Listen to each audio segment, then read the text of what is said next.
Yo, what's going on to all my peoples out there? Little impromptu live that we're doing here. Don't really do too many of these conference call reactions, live reactions, but hey, we've had some as a DC fan, as a Warner Brothers fan. We've had some recent news that has definitely shooken me and the internet and so on and so forth. So we're here today to react to the madness, I guess you can call it that. I do have the event here. Let me share the screen here. We'll start to listen in. I'll be honest with you all. I'm not a investor expert by no means, so I won't be speaking on like right now. They're talking about a lot of their finances that they got going on and stuff like that. So I'll share my 2 cents once we get to some things that catches my eye. Just kind of recap you all that are just tuning in. Shout out to you that's watching live. Make sure to like, share, comment, subscribe if you haven't already. But one of the biggest things I've taken away so far from this conference call, I've listened to it since the beginning. I've been kind of setting up the stream, so I've been kind of listening in and out. But one of the biggest things I've taken away, as again, I'm not a stock expert. I'm not a investor per se in regards to Warner Brothers and all that stuff. I'm just here as a fan, someone that loves Warner Brothers and DC and all the stuff like that. So I'm just giving you my average Joe opinion on the situation. But the things that have caught my attention so far is that they are, and this has kind of been said within the last week or so, ever since David Zaslav has taken over with Discovery and Warner Brothers, their main focus is theatrical. They want to have everything being kind of theatrical run, which they kind of alluded to that a little bit. They still want to focus on streaming, but they really want to push their big IPs. And since I've listened to it, they've said Game of Thrones like 9 times in regards to the House of Cards premiering in a couple of weeks, or House of Cards, House of the Dragons. They mentioned, really focusing on some of their bigger characters. They mentioned some DC characters, Superman, Wonder Woman, Batman, things of that nature. And also, too, like I said, their main focus is just expanding their theatrical experience and also combining HBO Max and Discovery under one umbrella. So that's kind of the main things I've taken so far, and everything else, like I said, has been kind of, as expected.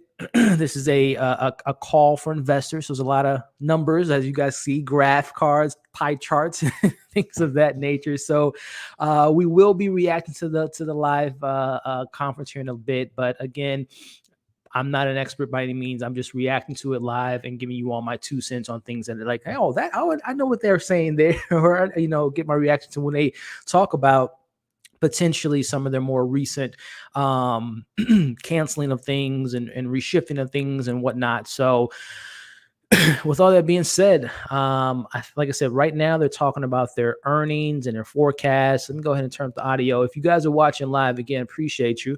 I'm not sure how long this conference is going to be, but we'll go, probably to the end of it and share my 2 cents at the end. But let me know right now, for those that are watching live, again, thumbs up, share, comment, all that fun stuff. Let me know if you guys can hear this.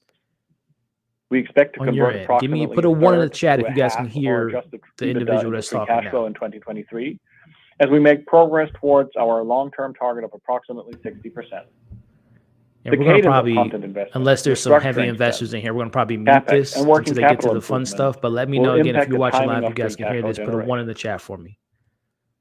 With that, I want to give a quick snapshot on our balance sheet. We are reiterating our long-term gross leverage target of 2.5 to 3 times, which we expect to hit by the end of 2024. So like I said, they're talking and our gross leverage will be within our current drive long-term shareholder value. Again, unless you're an investor with this stuff, I'm going to go ahead and mute this individual. Just want to make sure it's sounding good. I have it in my ear, so when they do say something that's, worth kind of talking more about, then I'll go ahead and turn on the audio for you guys. But let's see who we got in the chat. Let's see. They shook me. Yeah, there's some crazy stuff going on, right? I don't understand what's going on, why they're doing this. Well, to be honest with you, it's as far as David Zaslav, Discovery, they purchased Warner Brothers. This has been like 4 or 5 months now. After about a year and a half ago, AT&T purchased them. So it's been a lot of maneuvering of sorts with the head in charge. So David Zaslav, who is the CEO of Discovery, bought Warner Brothers, like I said, about 4 or 5 months ago. And with that, as we all know, when you have management, new management, there's new changes, there's new rules, there's new things they want to do. They want to have their vision. They want to get out with the old, in with the new. So there's a lot of maneuvering going on to a lot of our surprises. For example, we talked about it on one of our videos yesterday, was the canceling of a $90 million film by the name of Batgirl. Again, you guys can watch my video that I did. It's a short 1-minute video kind of breaking it down, but things of that nature has been pushed to the side. Original programming on HBO Max, scripted shows have been shelved because they want to focus more, again, like I talked about, theatrical stuff, more big blockbuster stuff. They're bigger IPs. So with all that being said, there's obviously things that are going to be removed, canceled, thrown in the trash, so on and so forth. So again, this conference call today is essentially letting everyone know what went into the strategy. What should the shareholders be excited about? What should the people outside of the shareholders be excited about? So on and so forth. Let me just see. I'm just turning up a little bit. So I'm multitasking. I'm trying to see if they're mentioning anything. Oh, they're taking questions now. So here, let me turn up the audio. Let's see what the questions are. Please press star followed by the number 1 on your telephone keypad. So these are going to be investors. They're going to be answering questions. So let's see what these investors have to say. Like, why the hell did you cancel? Let's see what these people have to say. Your first question will come from Brian Kraft at Deutsche Bank. Please go ahead. Let's see what Deutsche Hi, Bank. good afternoon. Let's ask two if I could. I guess first, David, there's a lot of reporting in the press about film dates being delayed and, of course, the canceling of Batgirl. Here we go. I think that film in particular was almost completed. Can you just talk about the decision to cancel Batgirl? Here we go. Was it an issue? Again, put a 1 in the chat if you guys can hear me okay.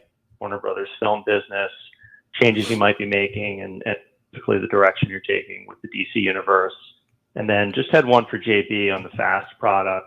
Is the intent there to offer the FAST service in Western markets like the U.S. where consumers I like this guy who's ever on the call right now. This is the questions we're here for. Markets where you've got, where you let's would see have what David Zaslav has to say about canceling Batgirl here. A way of building penetration where you might not otherwise achieve it. And again, let me know if you guys can hear me. Put a 1 in the chat. Make sure you can hear okay. Great. Thanks, Brian. Well, let me start with the fact that the Warner Brothers Motion Picture Group has fantastic IP and all right, cool. A great history, as you know, with it turning 100. And between DC, the animation group, together with the entire Warner library, our ambition is to bring Warner back and to produce great high-quality films. And as we look at the opportunities that we have broadly, DC is one of the top of the list for us. You look at Batman, Superman, Wonder Woman, Aquaman. These are brands that are known everywhere in the world, and the ability to drive those all over the world with great story is a big opportunity for us. We have done a reset. We've restructured the business where we're going to focus, where there will be a team with a 10-year plan focusing just on DC. It's very similar to the structure that Alan Horn and Bob Iger put together very effectively with Kevin Feige at Disney. We think that we could build a long-term, much stronger, sustainable growth business out of DC. And as part of that, we're going to focus on quality. We're not going to release any film before it's ready. We're not going to release a film mid-quarter. We're not going to release a film the focus is going to be how do we make each of these films in general as good as possible. But DC is something that we think we could make better, and we're focused on it now. We have some great DC films coming up, Black Adam, Shazam, and Flash. And we're working on all of those. We're very excited about them. Flash. We've seen them. We think they're terrific, and we think we could make them even better. And that's what Mike and Pam and the team are doing and focusing on that. Strategically, we've looked hard at the direct-to-streaming business. We've seen, luckily, by having access now to all the data, how direct-to-streaming movies perform. And our conclusion is that expensive direct-to-streaming movies, in terms of how people are consuming them on the platform, how often people go there or buy it, or buy a service for it, and how it gets nourished over time, is no comparison to what happens when you launch a film. in the motion picture. It's very true. It's very true. And so this idea of expensive films going direct to streaming, we cannot find an economic case for it. We can't find an economic value for it. And so we're making a strategic shift.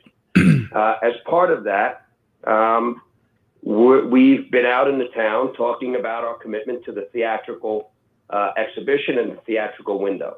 A number of movies will be launched with shorter windows. Some might have different kinds of marketing. Hey, he's being honest, I think, right now. He's trying hard not to answer. No, he's answering the question. That all motion picture companies look for. But we'll always be agile. Our focus will be on theatrical. And when we bring the theatrical films to HBO Max, we find they have substantially more value. And we have an ecosystem where we can have the premier motion picture business. That's why most people move to Hollywood. That's why most people got in this business, to be on the big screen when the lights went out, and that is the magic. And the economic model is much stronger. And the other thing is that we're going to focus very hard on quality. I said we're not going to launch a movie until it's ready. I mean, he keeps saying quality, so the whole Batgirl not being that good sounds like that's one of the reasons, too. They want to focus on theatrical, but quality is a good thing, and it doesn't sound like the quality was there for Batgirl. And that's it. I mean, and particularly with DC, where we think we want to pivot and we want to elevate and we want to focus.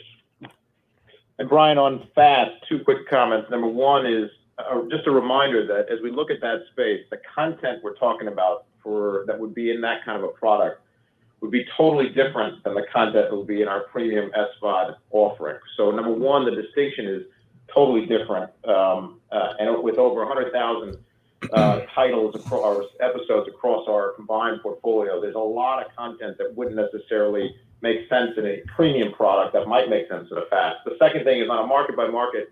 Look, that's part of the assessment that we're looking at and we'll look through over the next few months. And as we have more details of how we think and where we think the opportunity is, I'm going to share my 2 cents on this. It's very interesting, and we're going to talk about it in a second. The objective is to grow the DC brand, to grow the DC characters, but also our job is to protect the DC brand. And that's what we're going to do.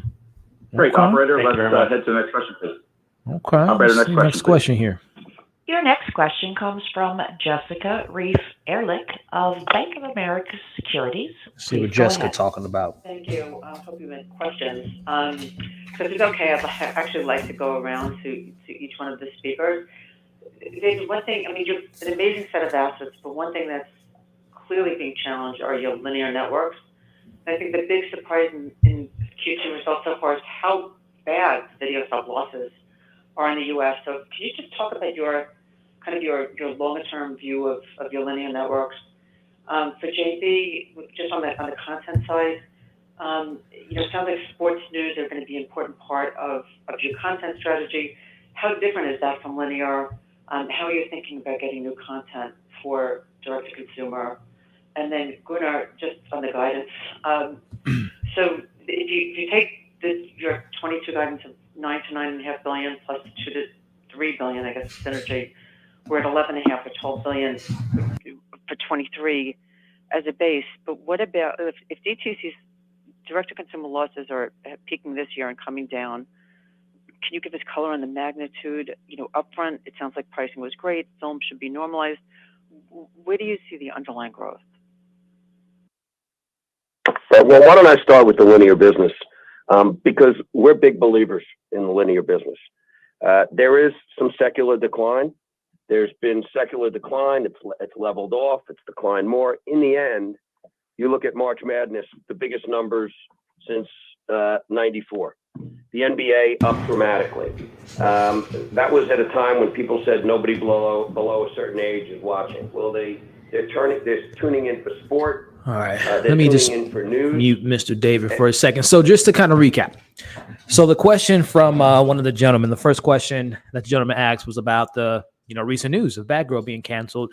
And Zaslav, I know I'm not happy with the news, I'll be honest with you, but in reality, he said the decision boiled down to a couple things. Number one, quality. He said that quite a few times. And the rumor and the word out there is that there's been some test screenings that weren't great for Batgirl. So with that kind of goes hand in hand with quality. They don't want to put out stuff. Now, not everything's going to be perfect, right? But they don't want to put out anything that doesn't have the quality that they're looking for, and particularly with the DC being one of their bigger priorities. So that's one reason it was canceled. He also mentioned that this whole idea of putting premium dollars into straight to VOD or straight to streaming in this case isn't a strategy they're into, and because the numbers haven't been there, right? And there's a lot to be said about and let me know, because I had to unplug my headphones for a second. Can you guys hear me okay? Give me a one in the chat if you guys can hear me okay. But he mentioned that it doesn't make sense because we're not gaining a bunch of new subscribers versus putting out something theatrical. The money's at the theater versus, streaming services. So that makes a bit sense as well. And they don't want to confuse the brand, right? They don't want to confuse with, okay, something's on streaming versus something's in the movie. Does that mean it's lesser than? That doesn't mean the quality is out there. So it is I definitely understand it. And then Netflix is a perfect example of that.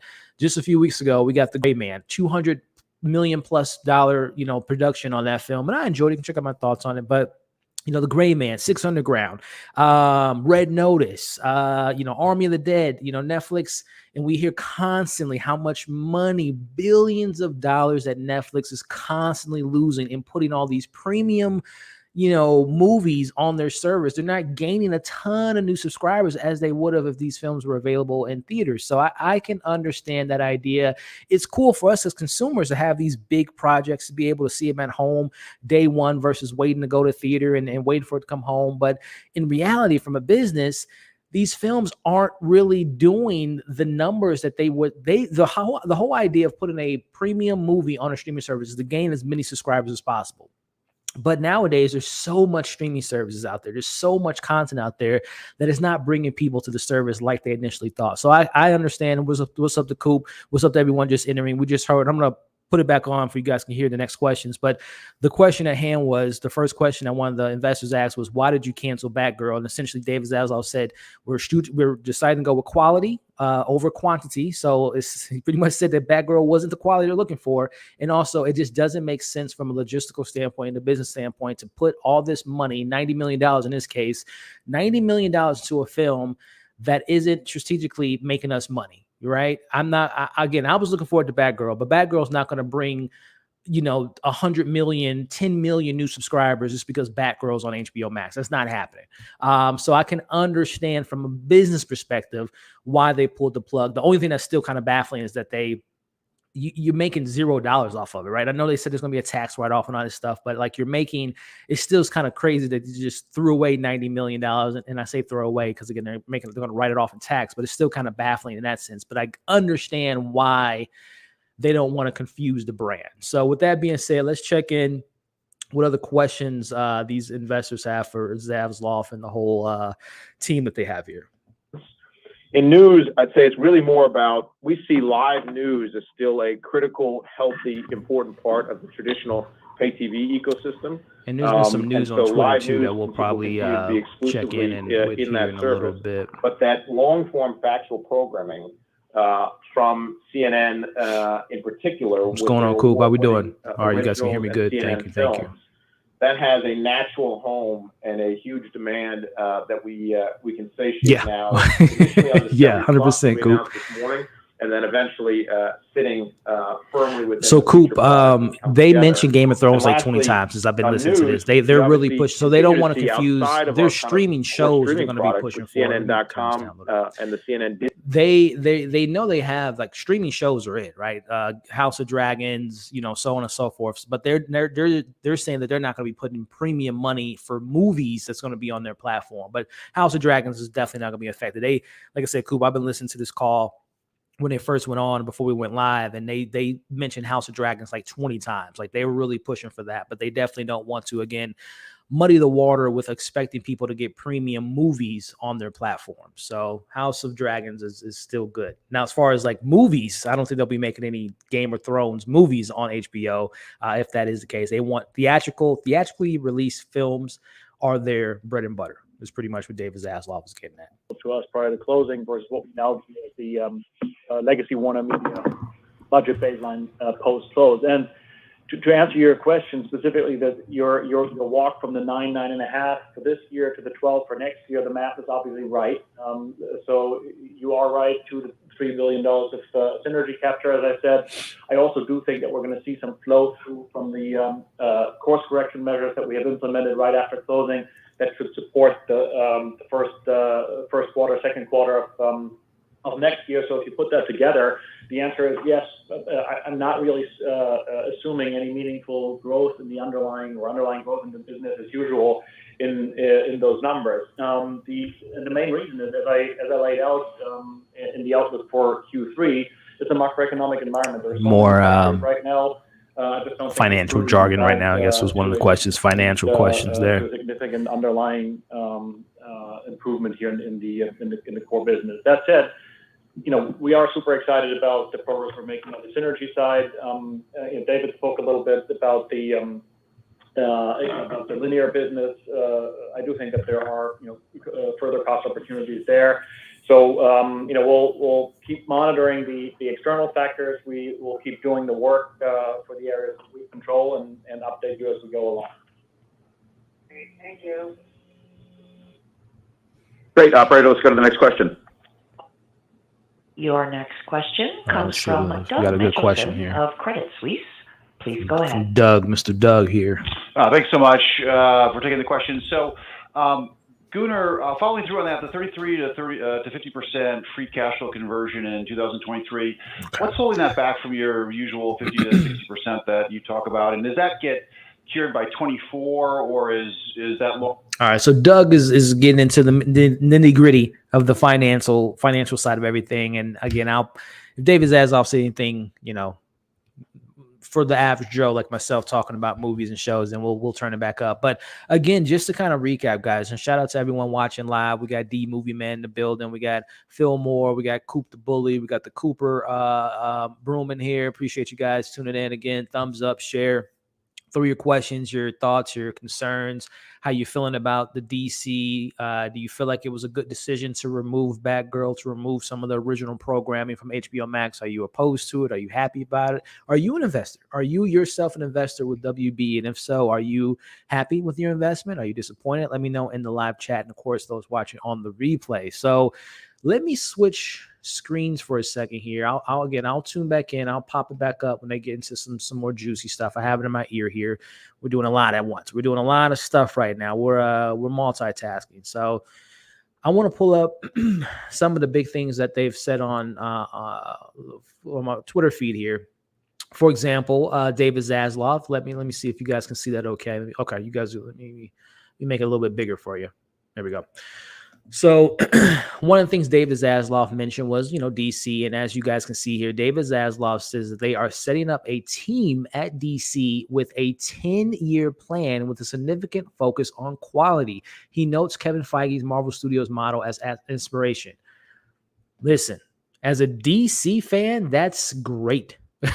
That is great because, there's been so many hands in the kitchen, so many cooks in the kitchen, as they say, and it's been so frustrating. We've had 20 different slates and announcements and things that just haven't come through fruition. I'm just listening in. Okay, yeah, they're still talking about financials. So that's exciting. And also David Zaslav said on a call we listened over to is they're really, and again, emphasizing the word quality. Again, not every movie is going to be perfect, but they want to ensure that the audience is going into these DC projects, Warner Brother projects, but we're talking about DC at the matter. They want to make sure that people are not getting disappointed, because as a DC fan, I can admit it has not been perfect. It has been a roller coaster of quality when it comes to DC. So, of course, all this stuff is good in logic. We want to make great films, but obviously, if every studio had that great film mindset, and every movie would make $1 billion, but that clearly isn't the case. So it does get me excited that he is mentioning and emphasizing they're gonna choose quality over quantity, and they have a plan, a 10-year plan in place. That's exciting as a DC fan. What else did he say here? Wonder Twins, which was a terrible, whoever greenlit that, I'm glad that they're no longer part of the company. That's just a terrible idea. Wonder Twins, Batgirl, Scoob, Holiday Hunt. are named as examples of films that don't fit the Warner Brothers Discovery new strategic approach to maximize security. Yeah. So, I mean, again, we haven't seen these films, so we can't talk to the quality, but you would assume, again, as they're saying, quality is their number one focus. So, again, they've seen the daily reels, they've seen the cuts, they've seen the rough cuts, and it seems like the quality for the, and again, I can't speak to it because I haven't seen it myself. One person might think it's a masterpiece, another person might think it's trash. But David Zaslav and the people that be thought that these projects, Wonder Twins, Bad Girl, and Scoob, were not the quality that they want to provide to us as consumers. So, you know, and again, one might say, well, why did they even greenlit it? Well, again, take into account that David Zaslav and Discovery, they just bought this company 3 or 4 months ago, maybe even 6 months now.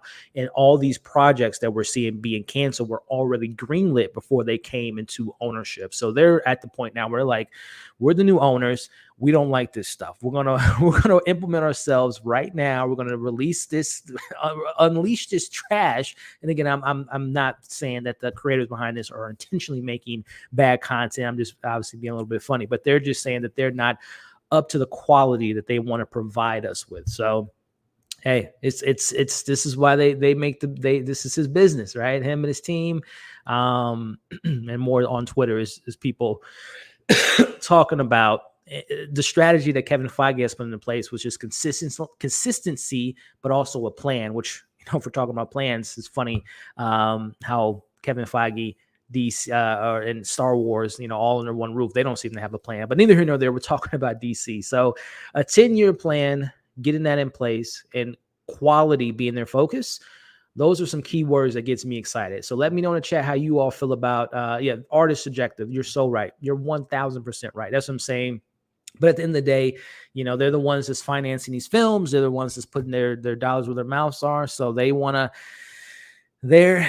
and I would assume that David Zaslav moving forward, he's not going to be calling all the shots, right? He's not going to green light every single project that's going to be brought to him. They have people, to do that. But we got to admit that DC and Warner Brothers in particular, when it comes to quality, it seems like they have sometimes forgotten about that. They just want to put it out there to make a quick dollar, right? And we've heard all the horror stories with some of the executives in position of power. A few years ago, they wanted to release things for they can meet a quarterly bonus. They wanted to, do all this stuff to put more money in their pocket. So quality wasn't their focus a few years ago. So it does get me excited that they at least, again, they're saying this now. And of course, this is an investor's call. They're saying all the good stuff to make the investors happy. So of course he's going to say all the good stuff, but I do have at least a hopeful, as a DC fan, Warner Brothers fan, that they are being honest in regards to having a plan and quality being their top priority, especially when it comes to DC projects, that they want to focus on creating a world that makes us excited, that gets us excited, and having some great projects. So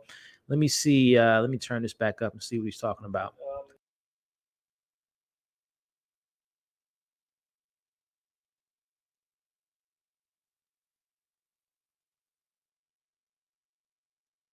Seeing some startup losses in that number, even in 2025. They're still talking about some financial stuff here.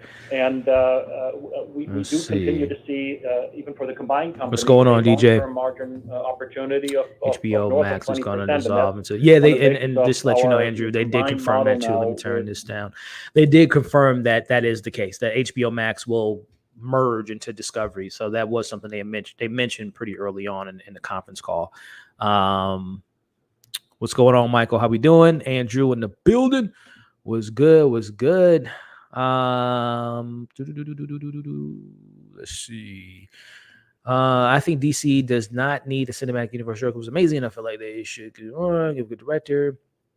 Yeah, and I think the thing too with that whole thing I brought up with David Zaslav saying they want to have a 10-year plan, I would imagine within that plan that they want to have individual projects. As we know, they've already greenlit the Joker 2 with confirmed today Lady Gaga will be Harley Quinn coming out October 4th, 2024. So they will still focus on these more singular Elseworld projects. Batman, Matt Reeves is obviously different from the other characters that we got in the DCEU. So I still think within that plan, they're still going to make those singular, kind of in a vacuum type of films. I think that's going to be a part of that strategy, building out the DCEU, the extended universe, but also still focusing on the more auteur, more independent type of films like we got with the Joker.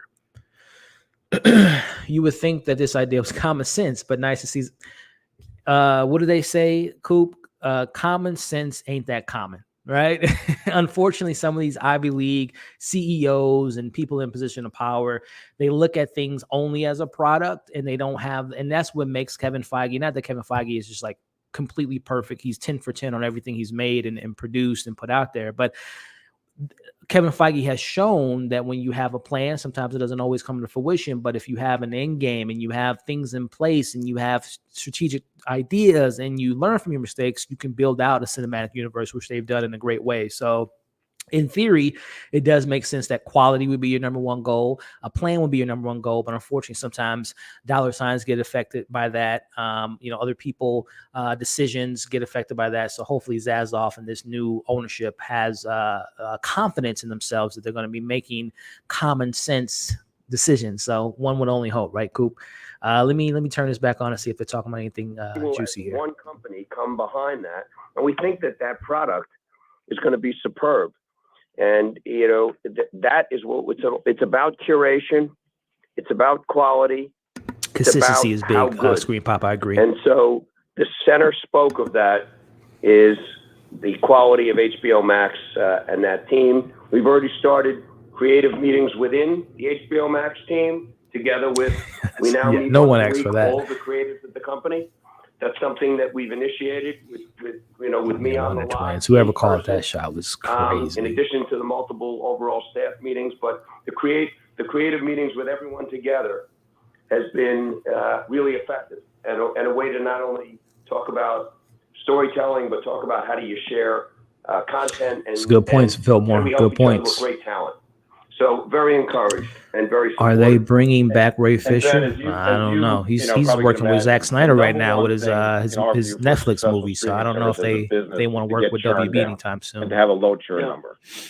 End of the day, having great but small amount of appointment viewing series. Hey, what's up? The challenge is Q, people come in and then they go out if there's nothing else. I agree, man. I agree. And ultimately, the breadth of the offering matters to get the churn down so that there's something for everyone in the household, everyone in the family. And we've seen it across all. So how longer? The more how people longer you have in a household will we be able to using use the HBO service, because the I have a stickier lot. it is, the lower your churn is, the more viable. From what I gathered, Darius, so they're gonna. I think you're gonna have like it's still gonna be there, but I think it's gonna be under the umbrella of Discovery with like a subsection of HBO Max. Again, I have to. HBO and the Max originals talking about that now. The unequivocal home of the best premium television, and it remains the centerpiece of our combined streaming platform. So yeah, given HBO the still key for them. Coming out of Casey and that team. Oh, and JB, I should have mentioned as well that as part of our projections, that's the part that's going to continue growing. We're spending as much as never before, and we intend to keep growing that spend for HBO content. To be clear. So I think that's good news. They're saying, to a lot of people's points, HBO Max, what's going on with this? They seem to still want to focus on HBO because HBO, let's be honest with all of each other, HBO is the best. They have the best shows like of all time, in my opinion. I mean, of course, I love AMC and other programming, but HBO is like the king. So it sounds like they still want to make HBO their priority, which is good. Into third parties. Can you just help us in how you're thinking about HBO's strategy to sell content to Sky going forward in lieu of launching DTC directly in those markets? And then for JB or Gunnar, can you address how do you plan to allocate your future sports costs like the NBA renewal to DTC? Or how important the ad light or fast ad platforms play into your $1 billion EBITDA target or achieving that 20% long-term DTC margin? Thank you. Great. When in Legacy Discovery, we owned together with Mike Freeze and Malone, all three media. We had 30 production companies, and we would look in awe at Warner Brothers Television as really the greatest and largest and most highest quality production operation, and the incredible names and talent that they have. And so the legacy of Warner is creating great content and selling it. I mean, Les built a big business by carrying all of Warner Brothers content. I've said it before, when we were at NBC, it was must-see TV. Jack Welch, when the entertainment guys left the room, he said it was Warner Brothers. TV. A maker. They are a maker and the greatest maker of content. I'm glad they're still heritage of this focusing that company. they realize that they have We want to HBO, and sell to HBO third is the parties. is the It's a quality very of all profitable quality. business for us. We think it could be more profitable. There's a lot of money being spent for the best content. And also, too, I see you guys mentioning about Discovery and stuff like that. And I haven't watched a Discovery program in forever, but they did mention, like, demographically speaking, like the audience, they obviously know that Discovery mostly has, you know, stay-at-home parents, you know, a lot of more female demographics gravitate towards Discovery, and then a lot of, you know, the males gravitate towards more of the sports side of it and comic book side of it. So they're trying to find all those demographics and hopefully have this one hub being this, whatever the name of the new umbrella is going to be. Right now it's Discovery, and then under that will be HBO. So branding's key, you know, for sure. I'm way more attached to HBO content than I would ever be for Discovery, but hopefully they know how important trademarking HBO is. Like, that is like marquee, more so than Discovery, if you ask me. So hopefully they realize that they don't just go all Discovery. Existing and important and long-standing relationship with them, and so it's not. We don't have to, deal with Don't that sleep question. on at last this what's point. coming. Yeah, Q. The deal we talked about. Listen, has bro, another, that's my is favorite game of outside all the time, so I'm 2025 very hopeful for time that horizon series. that we gave you, Very much so. projections Listen, on. Andrew. And so Let me as we get turn this down for a second. Listen, man, that film should have never been greenlit, Andrew. They canceled. They said LeBron James, nah. You know, Steph Curry and them shut that down real quick. No, that was a bad idea. From just the photos, the stills I saw from the movie, and just the concept. Like, no, I'm glad they canceled that. If I'm being honest with you, I'm sorry if you guys were looking forward to House Party on HBO Max. I was not, and I do think that was a fantastic idea to cancel that. Is following the structure, you know, how David looks at the business, that informs sort of the segment reporting structure. But importantly, we're also Drew, it wasn't going to be a good look, bro. Individual segments essentially as individual units, and that means that all the intercompany activity, revenues and costs. Like I said, Fillmore, I think they're one of the, not the one, So, they are the from one. that They're the perspective, premium you could of all assume premium that in any my eyes. content, you know, sports or otherwise, is going to be accounted for at, they know that. essentially I'm pretty sure they know that. third-party terms. You will see this leads to a bigger chunk of eliminations in our consolidated P&L, but I think is the best way to really clearly and fairly show the actual economics of the businesses, and needless to say, is also important from the perspective of our partners in the studio space. Very important that we account at fair market values in third-party terms. Great. Thank you all. Thanks, Robert. Operator, next question, please. Let's see. What's Your another next good question comes see if from Michael they got some Morris good questions of here, and then Guggenheim. we'll Go ahead. chat with you guys, see what they're talking about. Thank you, guys. Good afternoon. I'd like to ask one about HBO and HBO, the HBO brand. I know you're going. Here we go. HBO question here. But there's been some, press indications that maybe you don't feel like the HBO brand What's going on, Silver? is broad enough, or doesn't have as much value, maybe on a global basis as you would be looking for. So I'm glad I'm not the only curious one. if you can share anything about how you feel about that brand and the future of sort of maximizing that. About HBO brand. And my second question for Gunnar, when you were discussing the items that have impacted your projections, you mentioned a couple times change in streaming industry dynamics, I guess, relative to when you initiated the merger. I'm hoping you can expand on that a bit. So I understand that valuations have come in, but maybe could you be more specific on the dynamics that you see now as impacting the industry or the profitability of the business that you didn't see a year ago? Thank you. Thanks, Michael. Well, first, I think the HBO brand is one of the great crown jewels of the company and represents. It is the crown jewel. So much, and how that, we've and all been obviously introduced to their IPs with WB. Really, what premium television and series were really all about. Right. We're going to look at. We continue to look. The data right now is more and more. If you look at how people see HBO Max, more and more people are saying that's the place they go, that's the place that they prefer, it's the place that has the highest quality.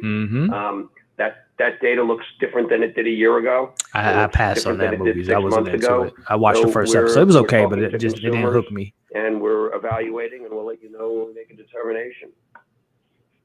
Also, the HBO brand, no matter what, as David says, being a crown jewel will live on. There's a difference between what the service may eventually be called or not.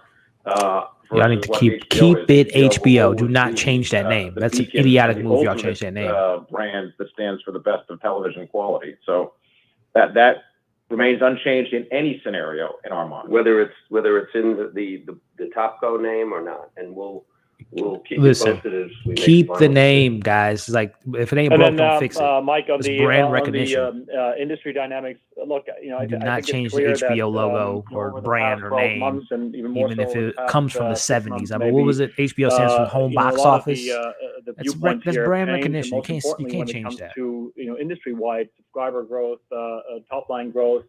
And obviously, a lot of the cost structuring decisions, specifically for content, sort of, are being made, 18, 24 months in advance. The most important point here for us is the strategic response. As JB laid out, I watched. Like I said, I watched the first one that episode. It just focuses didn't on hook me. I value didn't and really. I don't on even. Are they making a season revenue, 2? rather I watched it. than It was okay. purely, Yeah, that's where everyone I watched. I heard it was just numbers. okay. And I also think if you take a step Johnny. back here from a longer term perspective, Johnny knows what's up. The knows way what's I up. look at the changes in the industry, All right, they're not I really view talking that about nothing. actually Let me check in with you guys. You guys are saying more interesting things than they are right now. Johnny knows what's up, man. Yeah, counting love, and this was prior, obviously, to David Zasloff and the powers that be. That decision was so idiotic to me, and especially now, Misha Green. Unfortunately, man, she's been on a bit of on a losing streak. She obviously Lovecraft was canceled. She just lost. When I heard the other day that they're not going to be moving forward with her sequel because they like the rights of Laura Croft got messed up. So. Man, I'm really hopeful for Misha Green and hopeful for this show. But yeah, that was a terrible mistake to cancel Lovecraft Country. Yeah, Andrew, yeah, even again, a home box office is a very kind of it comes from the 70s, right? As far as what HBO stands for, but that's so iconic. You can't change that. And they're kind of like, oh, whatever the name is, like, no, keep the name of HBO. Like, don't change it at all. That would be very stupid of them to do that, which, like I said, the way they were kind of like lackadaisical, like, oh, whatever the name is, like, no, bro, you need to keep the name HBO. And then under that, you can bring in your, craft and food and garden stuff shows that you guys have on Discovery and mesh it in. Don't change HBO. That would be silly of them to do so. Let me see if there's any. You laid out sort of needing 40 million subs to hit those targets. How do you see that broken down in terms of U.S. versus rest of the world? I mean, I think most of the growth you've been seeing recently has been rest of the world, and you've had some speed bumps here in the U.S. with Amazon and AT&T. But do you expect to be able to reignite U.S. or domestic D2C growth as you guys roll out the new product? Thanks, Mark. Look, we're going to spend significantly more on the HBO Max product. In other areas, we'll spend less, because we're not finding an effective return. In the aggregate, we're going to spend more money on content. We're a content company. That's our product. That's what we do. We want the best creatives here at Warner and at HBO and at Warner Brothers Television and across our traditional platforms creating content. And we've worked in the budget that content spend will go up in each year in the years to come. JB? Yeah, I mean, I think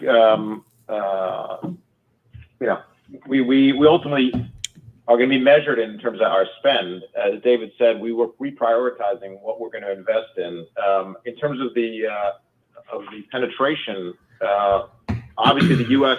The HBO Max and Discovery Plus products are more penetrated than we are in much of the international markets. So if they come up with another good question, I'll bring them back up here. But let me see what you guys are talking about in the chat, and we'll check back into these this conference call here. Let's see. Yeah, bring back Lovecraft Country, Raised by Wolves, Mad for Love. I haven't seen Mad for Love. Was that the what's her name? Christina Maliani or something like that? I heard it was good. 2 seasons, if I'm not mistaken, Silver. I heard it was good, but I can't speak to Raised by Wolves and Lovecraft Country. Excellent programming, great shows. As a fan of sci-fi, I love Raised by Wolves was so fantastic. It was scratching that itch. It was such a heady, intellectual show with some really deep themes that I really enjoyed. The visuals and the performances, mother and father, and the children. And the way season 2 ended, it's like, come on, you got to give us a season 3. But we'll see what happens with that. And Lovecraft Country was top 3 of 20. What was that, 2019 when it came out? Or maybe 2020, 2019, 2020, whatever it was. It was one of my favorite shows that year. Such great show, such great acting. Jonathan Majors, Journey Smollett, Wumi Mushaku, fantastic writing and direction.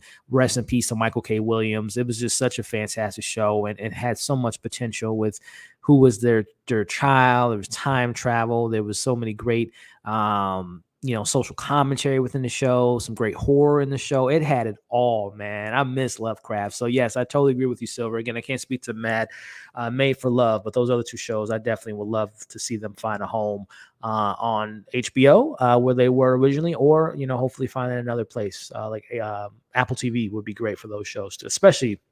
Apple TV Plus would be fantastic for Lovecraft Country and Raised by Wolves. I think those would be great landing spots. Not Netflix, not Amazon, but Apple TV Plus would be great. Yeah, they're actually have some good questions. Let me see what I think. A lot of the stuff is financial stuff. With you that they don't really see that today. So they understand your sort of path to pursue both linear and DTC. My question is this: do you think that there's something endemic to the DTC business that will always make it worse, 2020, like churn, thank you. or the amount of content you have to put into the app to make it relevant? Or do you think it's something that is potentially transitory? Like the pricing is just too low today, and if the industry dynamics change and pricing Tony, goes up, get up on it, bro. it could be, in fact, get up on it. One of the best shows on TV when it was on. Thanks, Jason. First, I think having both is a gift. This is a fully balanced company. We have our linear and free to air. Yeah, for sure, Justin. I agree. She's so great. For profit, we have gaming. HBO. Our IP into gaming. It is HBO, which we have the motion picture business that we gather some of the greatest talent in the world. Yeah, it's HBO. Which so they've said it in the conference a few times that House of Dragons is a priority of theirs, and they've talked about quality, and they've really pushed up how important House of the Dragons will be for the programming. So it's an HBO program. So we're good there. Over time, there'll be repackaging. It's for people to. Me too, Tony. They'll probably end Can't up wait, being bro. a couple Hopefully, I'll be checking it out soon. And I have big plans and they'll be for covering that show. By the big programmers plans. or by intermediaries like an Apple or a Roku or an Amazon. And the experience to consumers will become easier, and as it becomes easier, some of the economic terms and churn may change. I believe it's that it's underpriced. What has ended up happening is it was a reaction price to the changing capital markets. Let's just go ahead and collapse businesses, overspend on content. People have shown that they were very happy to buy HBO, Showtime, Epix. There's a big group of people in America that love premium television. Hold on, give me a second, guys. Let me pull.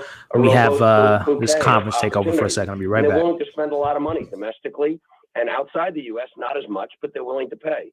It was a decision to say, why have them pay a lot? Let's just collapse everything in and spend, and then charge very little. And I think that was supported by this idea, like clicks in the 90s, that subs were going to be the great currency. And so we're going to be very sensible. We're about free cash flow. We got the best library, we think, and the highest quality content.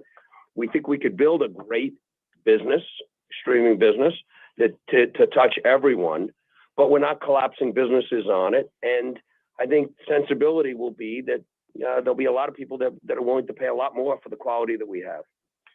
Yeah, and maybe just to add to that, just quantitatively, look, I wouldn't judge the business by how it compares to a 40-50% linear business, right? I think that's well understood that's a high bar.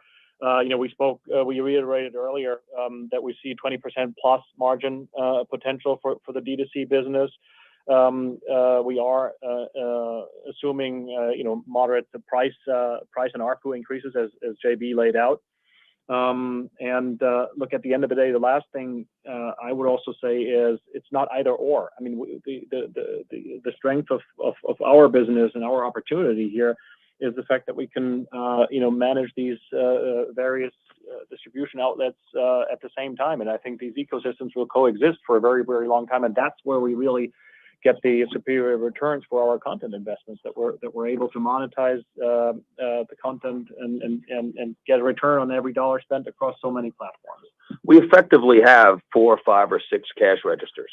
If there's a cash register where a consumer can come in and either watch or pay for a piece of content, we have every platform in the ecosystem. And in a world where things are changing and there's a lot of uncertainty and there's a lot of disruption, to me, that's a lot more stable and a lot better than having one cash register. Yep. Okay, great. Thank you. Thanks, Jason. Appreciate it. And operator, if we could take the last question, we'd appreciate it. Your next question comes from Doug Creutz of Cowen and Co. Please go ahead. Hey, thanks for getting me on. With the rollout of the combined product next summer, obviously you have 2 separate products now that have pretty different content offerings and pretty different price points. How conceptually do you plan to manage that transition? Are you going to allow people who are subscribed to the legacy services to remain on those services? Are there going to be forced conversions? Good questions. Some good questions going on here. Isn't that playing out? Thank you. Yeah, Doug, we will have a migration plan that will allow obviously some element of, particularly you can imagine the lower price Discovery Plus subscribers. What I missed? For some period of time to grandfather into the new product and migrate them or migrate as many of them as possible up to the new product. And so that is all part of the transition plan to obviously get people, optimize the number of subscribers that we retain, but at the same time, at some point, make sure that the people who are on the service are stepping up at some point in time to the inevitable higher price point than the current Discovery Plus prices that are at today. So there will be a transition plan that maximizes essentially retention of subscribers, but ultimately also gets to the right ARPU and price points over a relatively short period of time. Thank you. Great. Thanks so much, Doug. And thank you, everybody, for joining us. And that will conclude our call. Ladies and gentlemen, this does conclude your conference call for this afternoon. Was that it? We would like to thank everyone for your participation and ask that you please disconnect your lines. Okay. I guess it's over. It's all over. Goodbye. Goodbye. Okay. That was it. Okay. So, let me get that out of the way. So, all right. I missed the last part. You're going to have to fill me in for those that were watching. I'm multitasking a lot. I was washing clothes today before I head out here in a little bit. So, it sounded like the back end, he was mentioning something about price change. Look, I pay for HBO Max now, and I pay $14.99 a month for that. And I think it's worth it. It's quality, it's premium. It's it's my favorite besides Apple TV Plus. For me, it's Apple and HBO interchangeable, and then it's like Netflix, Amazon, Hulu, and who else? And Disney Plus is somewhere in there. So it sounds like they're gonna change the prices. Like I don't know how much is Discovery Plus now. I don't have Discovery Plus. There's literally nothing on Discovery that interests me at all. How much is their service? Discovery Plus. And who, to each their own. I don't know who would be paying for. Discovery Plus is how much? I'm trying to Google it. Let me know if there's anyone in the chat that has Discovery Plus. How much does it cost? Discovery Plus cost. It is, you would think it would be $4.99 a month. And that is with limited ads. Let me find their pricing here. Discovery Plus, blah, blah, blah, blah, blah. How much is it? So they have a couple options. So they have for $5 a month or an ad-free option, $7 a month. Okay. And that okay. So my thing is, am I going to have to purchase Discovery Plus just to have HBO access? That makes me a little nervous. Again, I'm paying, like I said, $15 a month, and I have been because I haven't had cable in like 10 years. I'm being honest with you all. So I've always paid for HBO Max when I cut the cable cord. So I guess again, let me know in the chat for y'all that caught that last question that I had to bounce off for a second. What were they referring to when it came to pricing of HBO, and how is that going to all mix together within the service? Is it going to be you pay for HBO Max for $14.99 and you're grandfathered in to Discovery, and it's just an add-on, or like Disney Plus and HBO or Hulu, you can add it on to your service? Like, because again, if I don't want to pay $20 to get my HBO, hold on, I think I'm on Twitter. Let me see what they're talking about here. Let me make this a little bit bigger for y'all at home.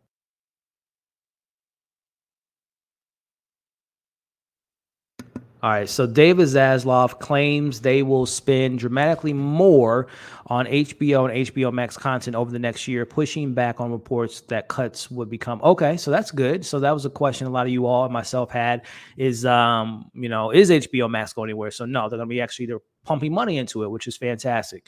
But it doesn't answer my question about, like, are they going to make you get the Discovery and like increase the pay because you're getting two one's lesser than the other, obviously Discovery in this case. No disrespect to those who like Discovery, but it's not even a competition. But that's what I'm more interested in. And I would assume whatever shakes out with, if they're talking about rebranding and merging, this won't be to like a couple years, honestly. Soonest would probably be next year. So I don't think it'll be immediately, but I'm very curious on how that that transition is going to be, because I remember when they announced HBO Max, it replaced HBO Go, if I'm not mistaken, because that was, if you didn't have cable, you could pay for Go, which I was doing for a while. And then obviously when Max came in, I just got grandfathered into to Max. So I wonder, is it going to be another grandfather in, and I'm going to just get HBO or Discovery because I already have HBO $14.99, and their highest plan again, I think was what, $7 for premium Discovery. So I'm already paying more than what their basic plan and premium plan is for HBO. So I hope, fingers crossed, that they start mucking that up. I'm not going to be happy with that. So, Letitia Wright has been cast as, oh, cool. That's what's up. Okay. So for those that are just tuning in, we listened to about 30 minutes of the call. I was listening to it before I went live, and I was like, you know what, let me go live. Let me check in with the family and see the community here and see what everyone's thinking about the news out there. So we've been live for going on an hour, and we listened to about half of the call, and most of it was the questions that were being brought in. But just to kind of recap some of the main things that I took away, and again, for those that are watching live and watching the replay, let me know what you all took away from it. But when it came to, let me bring up the Twitter feed again. When it came to the whole, one of the first questions that one of the investors had was the cancellation, obviously, right? We know that was a big deal. We talked about it the other day. I went on, if you guys aren't following me on Instagram, definitely do so. All those links are in the description of this video. But I went live on Instagram a couple of days ago for like 2 hours with some great people, and we discussed those announcements. And a lot of us weren't happy, man, in regards to canceling that film, because it was something I was looking forward to, and a lot of you all were as well. So one of those questions, and I'm going to go over this stuff here before we get into the discussion here, but they mentioned that it really kind of boiled down to quality. They said quality quite a few times, which makes me think that the rumors and the reports of how the test screening for Batgirl wasn't the best quality, right? Which is silly to kind of base a film. Not silly, because a lot of films have test screenings and they have their benefits, but to solely base a decision on if a movie should be made or not based on 20, 30 people watching a film is not the best business decision. But I will say, I think and he also mentioned how the biggest thing, even putting the whole quality aside as far as whatever the test screens were, the big thing that I took away as far as why they did not move forward with Batgirl and Scoob listen, we were talking about it. Whoever greenlit the Wonder Twins in the first place, I don't condone people losing their jobs or getting fired, but whoever greenlit that, it was a good idea to get rid of them. I'm being honest. No disrespect to any Wonder Twin fans out there, but that was a very bad business decision. I'll just say that when it came to greenlighting that. But anyway, going back to Batgirl. The main focus for David Zaslav and Discovery and Warner Brothers when it comes to this whole idea of premium movies being provided to streaming services, to him, in his words, it doesn't make smart business decision. It's not a smart business decision. And I 1000% agree with David Zaslav in that account. And we can look at it from 2 weeks ago. The Gray Man, Ryan Gosling, Russo brothers directing it, Chris Evans, Ana de Armas, fantastic cast and crew, really big blockbuster. In my opinion, especially after seeing it, it should have just been exclusively to theaters, but neither here nor there. The strategy is, and you would think this is how the big executives think at Netflix and all these streaming services. Listen, if we put these mega stars, The Rock, Ryan Johnson, Gal Gadot, Kevin Hart, we allow people to watch their movies at home, day one, on their streaming service. This is going to bring in hundreds, if not thousands, if not millions of subscribers. And nah, bruh, that ain't happening so far. I mean, sure, there are people that are excited about those films, me being one of them, and I already had it, but it's not necessarily bringing people to subscribing to Netflix, right? If anything, people are like, hey, that new Rock movie coming out, right? On Friday. Cool. You mind if I come over and check out your Netflix, or can I borrow your password? Which I know they're cracking down on that, but it's just, and this is coming from someone that has enjoyed some of the films, right? Martin Scorsese's film a couple years ago was good. Marriage Story.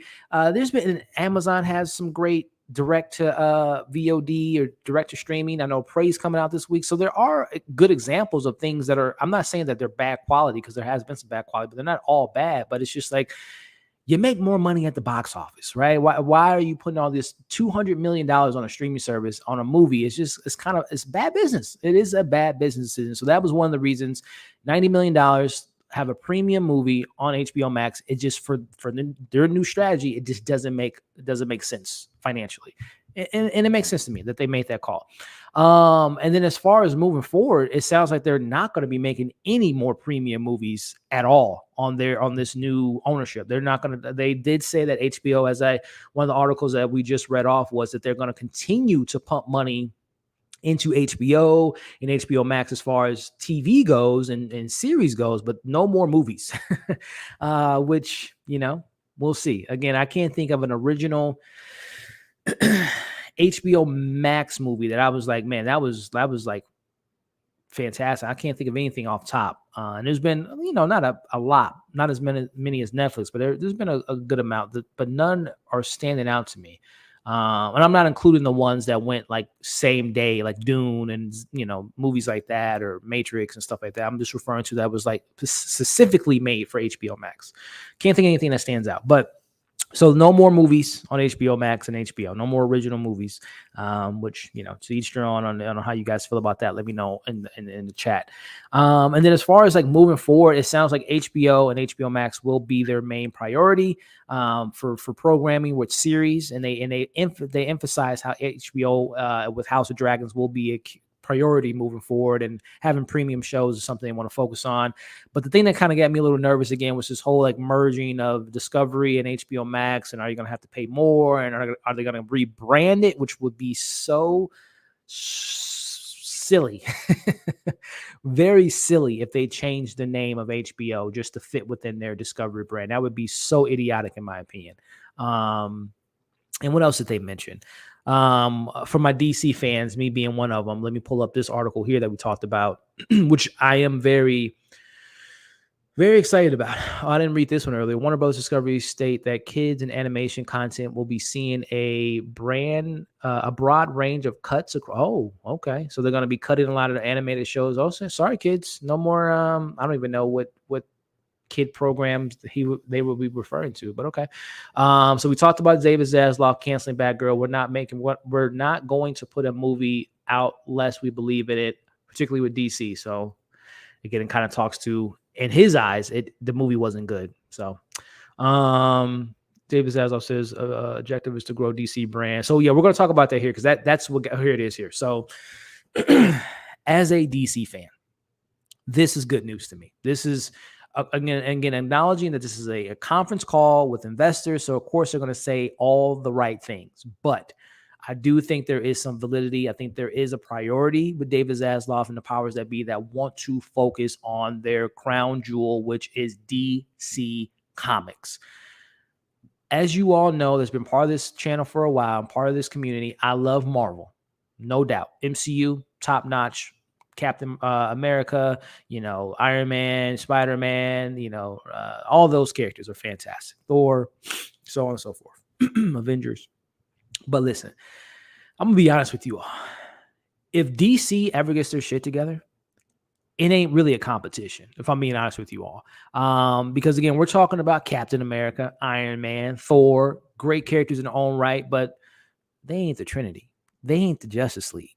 And if DC, as this quote says here now, David Zaslav says they are setting up a team at DC, which we talked about it on the stream the other day when Michael brought up that why hasn't DC just made Warner Brothers just given DC their own studio? That would be the smartest decision if you ask me. And I totally agree with Michael there. But putting that aside, they're putting a team together with a 10-year plan with a significant focus on quality. And then he also mentioned Kevin Feige and how they, their model and their strategy. That, again, noticing it's a call, but still, it's at least they're acknowledging that they know that a couple things have been inconsistent with DC and the DCEU since 2013 is, number one, it's been inconsistent. Number two, quality. Someone mentioned in chat earlier, art's subjective. 100% agree there. But regardless of how you feel about art being subjective, it's pretty, I don't want to say it's factual, but it's been inconsistent. It hasn't been the best quality. I can imagine. This is coming from a DC fan. Hasn't been the best quality. So the fact that David Zaslav has put an emphasis on, number one, we're going to have a plan, which is exciting, a 10-year plan of that, which is even more exciting that they're going to plant the seeds for things that can pay off in 2 years, 3 years, 4 years, 5 years, Justice League, so on and so forth. That's exciting. But then that they're going to be focusing now, it is some muddy water. Okay, how is who's going to be making these decisions on what quality is? We talked about it earlier, Coop, right? Common sense would be, what looks good. What's going to be able to sell tickets. It's going to get people excited, so on and so forth. But unfortunately, like I said, Coop, the saying is, common sense ain't common for a lot of folks. So, quality, that's going to be interesting to see how they're going to pick and choose what they consider to be quality and not quality. But I do believe within that plan is to highlight, and again, no disrespect to Marvel, I love them, but highlighting the fact that it'll be 10 years next June that Man of Steel has come out, and he has not gotten a sequel. And in return of that, Ant-Man's going to have 3 films by the top of next year. Doctor Strange has 2 films. Captain Marvel has, 2 films coming out. And I'm just using these more obscure kind of, maybe not as household name characters that Marvel people they've had trilogies of films, even within DC. Aquaman's going to have 2 films before Batman or Superman does. And it's just baffling. It's very baffling. The fact that The Flash is going to end with 9 seasons and we have yet to get a Flash solo film. So say the least, I've been disappointed by the handling of these iconic characters is a very understatement. So I would hope that in this 10-year plan, Superman, of course we got Robert Pattinson going on and everything going on with Matt Reeves, Wonder Woman, focusing more on the Justice League, and then, building the world with the dark, Justice League characters, Constantine and Zatannas and all those different characters, the Swamp Thing, and then getting more into, the other different characters, Cyborg, Green Lantern. Can we get a John Stewart Green Lantern, DC? Goodness gracious. Those characters, and then just building out the world and still not losing focus on the solo projects that have worked. We talked about the Joker earlier, being successful. We talked about, obviously, Matt Reeves being successful, being these kind of singular Elseworld or Earth 2 projects that's not really tied into something else. The creators can just focus on their world and not worry about connecting to other worlds. I still think that's going to be part of the plan as well, because it's been successful, excuse me. But I do hope that within this plan, because I do like the idea of the TV world in the movie world kind of playing in the same genre or saying in the same universe, very a la Disney Plus. I do like that concept, and I do hope within that 10-year plan that they do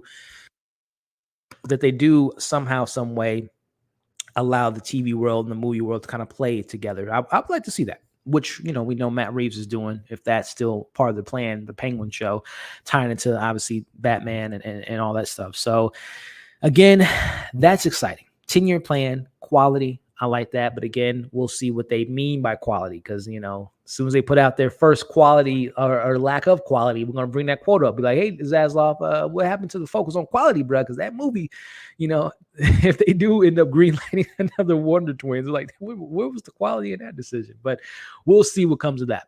David Zaslav said, yeah, we talked about the brand. So to protect the DC brand. So just to recap, that objective is to grow the DC brand and the characters, but just as importantly, to protect the DC brand. That's interesting words to say, protecting the brand, because listen, to the average moviegoer that doesn't know all the stuff behind the scenes, I would imagine there's some brand confusion. Hence, you know, a lot of the rumors out there. We got the announcement Ben Affleck came back. He's going to be in Aquaman 2, right? But apparently that was supposed to be Michael Keaton's role.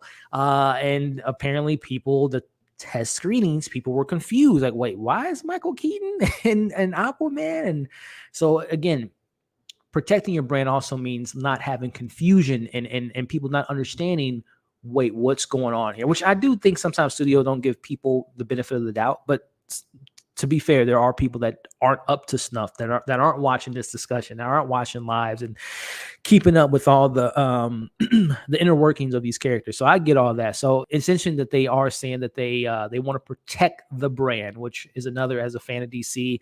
Yes, let's keep the brand. Let's keep the brand integrity. Let's keep these elite characters and stories quality and put them in the right hands and handle them well. So he said a lot of good stuff, again, acknowledging that he's talking to investors, so he has to say good stuff. But I am happy to hear that DC is a priority and quality is a priority. And again, who knows, man, when it comes to Leslie Grace and the directors and everyone that put in their hard work and sweat and tears for the last 6 months in this film, who knows? Like, I know they're not putting on HBO Max, but I wonder, and again, I wonder if this is going to come up in the future. Like, it's already been shot. Like, can we just put it out theatrically? Again, I know, I guess, again, it goes by the quality. The quality wasn't there, according to David Zaslav. But, man, I would really love to see them get another opportunity to do this story of Barbara Gordon and all that stuff there. So it's still, even with that being said, me being excited that they are, you know, the decision that they made seems to be a good business decision. But I would like to at least see what that plan was, even if it in their eyes was considered to be bad quality. Because, you know, who do I know? What David Zaslav, if you're watching this, top 5 movies. What's your taste? What do you like in your movies? And who's your favorite comic book character? David Zaslav. Apparently it ain't Batgirl or the Wonder Twins or Scooby-Doo and his crew. So yeah. All right. Let me check in with the chat. Is there any other news that's come out since I've been on my little soapbox here? No. All right. We'll check in on the Twitter every now and then and see if there's any big stuff that's come out. But again, shout out to y'all coming in live on this Thursday at 5:26 p.m. Central Time. Shout out to y'all coming in, showing your boy support. If you haven't already, I hope you give the thumbs up. Let me see how many thumbs up we're at so far with this stream that we've been having. And I've been having a great time. I hope you guys have been as well. But if you haven't, make sure to give it a thumbs up. Continue to chat. I'm going to get into the chat here and read you guys' comments. Make sure you're sharing the video, all that good stuff. Would be greatly appreciated. And also, if you're watching some replay, if you can do the same, that'd be appreciated. So we got 65 people watching live, and we got 51. Okay, can we get it up to 60? I would appreciate that. So with all that being said, let's see what y'all been talking about, because I have been talking for a bit. All right, let me catch up to the chat.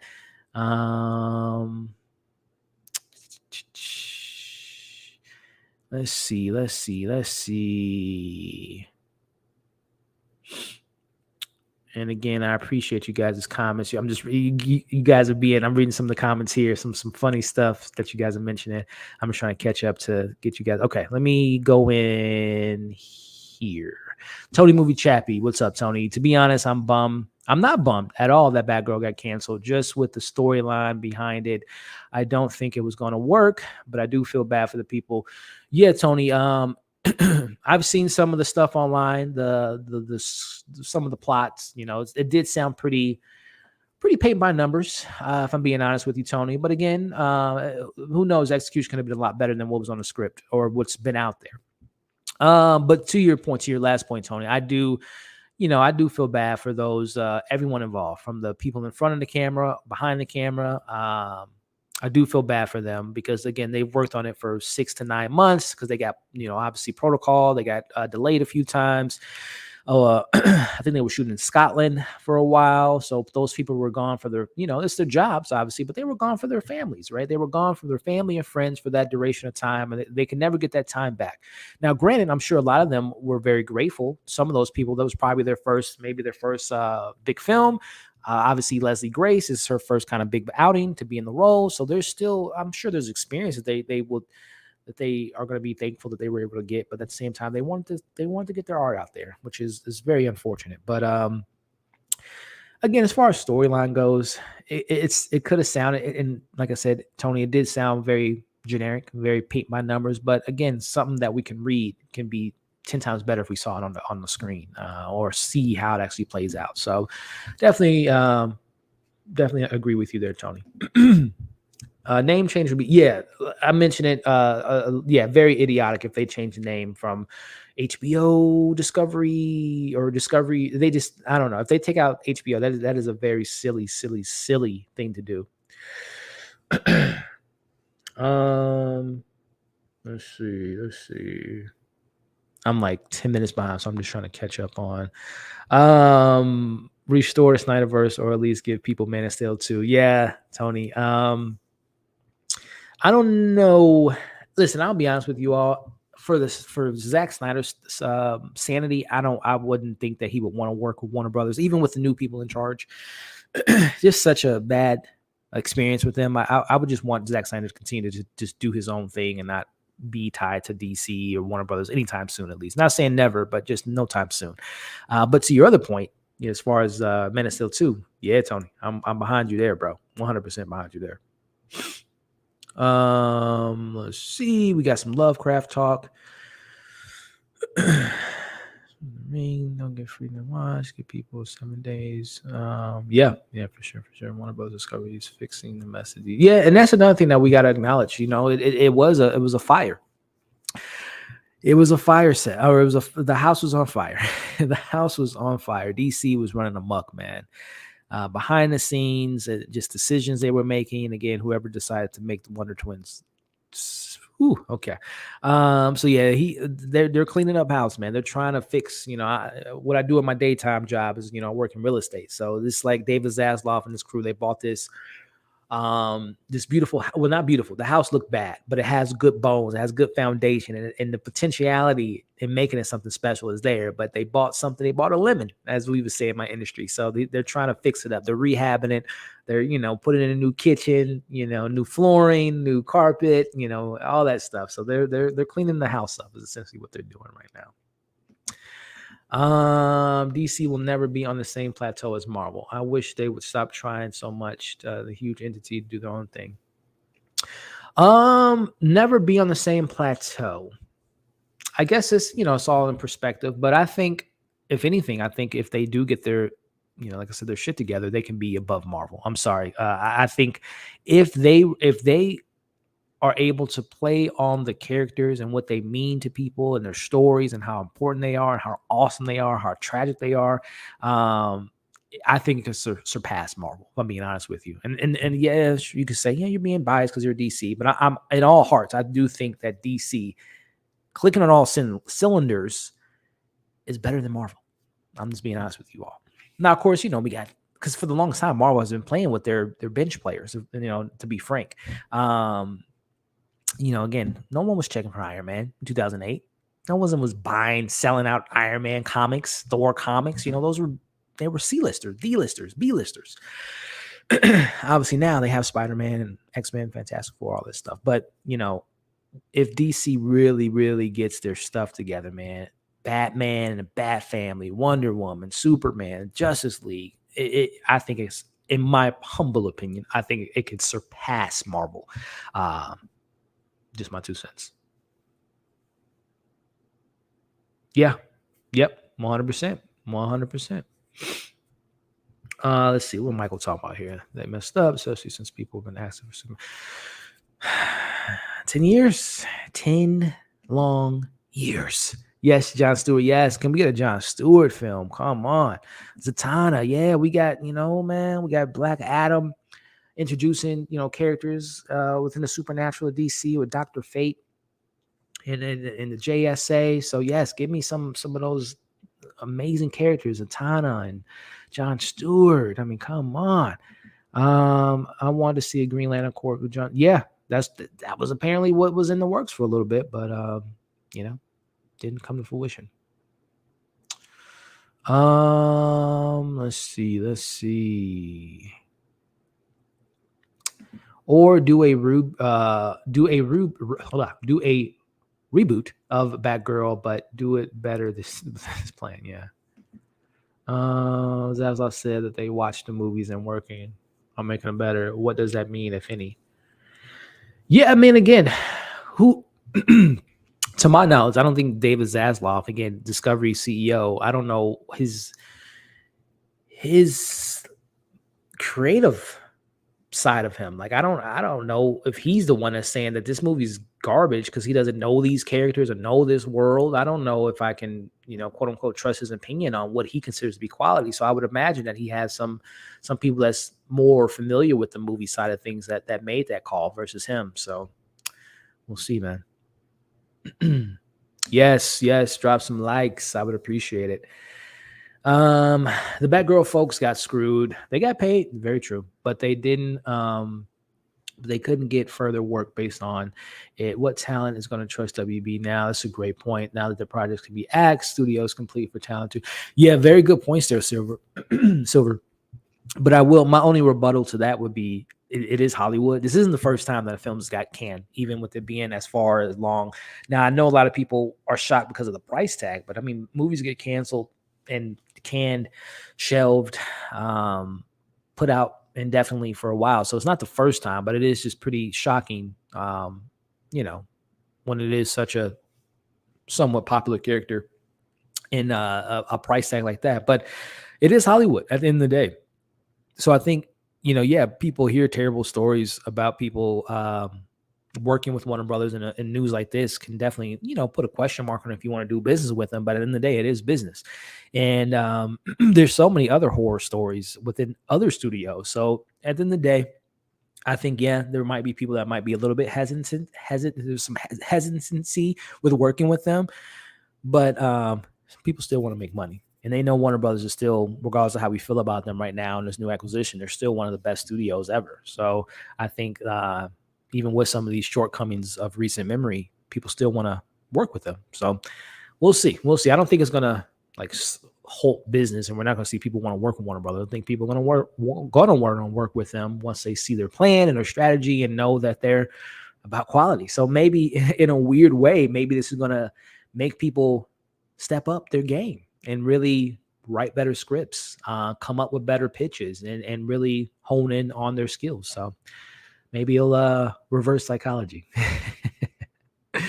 People need to understand that sometimes things get canceled for a reason. I mean, remember when we always talk about studio meddling and studio interference, and we always look at it as a negative thing, right? As though it has like a certain stigma to it. But a lot of people forget that Kevin Feige and Marvel and Disney, they meddle with all their projects. They're probably one of the most they're known for meddling with their projects. We always think like, oh man, this is great.